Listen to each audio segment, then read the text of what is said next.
stories. It seems how I'm up here. I'm going to tell the one that Chris told me I'm not allowed to tell Tina. So Tina, you're going to have to just put those earbuds in. So you guys would have walked in the picture of Nairn in the smokehouse cutting the moose meat. One of the first times I met Nairn, I think I'd seen Nairn a couple times in the hospital before that, but that was the first time I actually saw him walking around and being a kid. He showed up, we brought him out to, it's called New Year's Island in Port St. James, which is a traditional food gathering spot for the Newcastle people. And Chris brought Nairn out, and when they first came out of the island, I first saw Nairn, he basically had his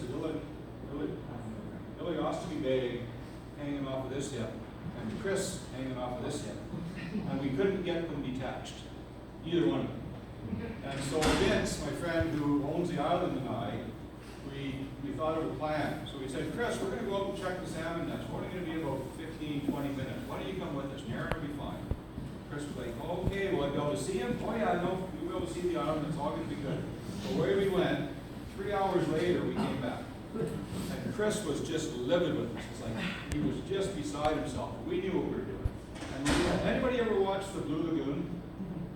Remember that one part where the young couple, they were fighting and rolling around in the mud, and all of a sudden the ship went sailing by, and they were trying to get their attention. And people on the ship were looking, going, oh, look at the savages on the island, and they just kept on trucking.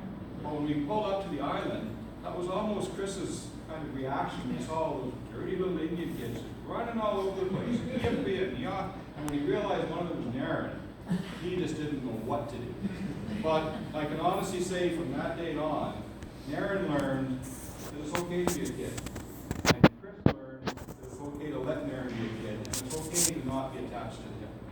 That was a profound moment for me, and I'm sure it was for Chris and Nairn as well.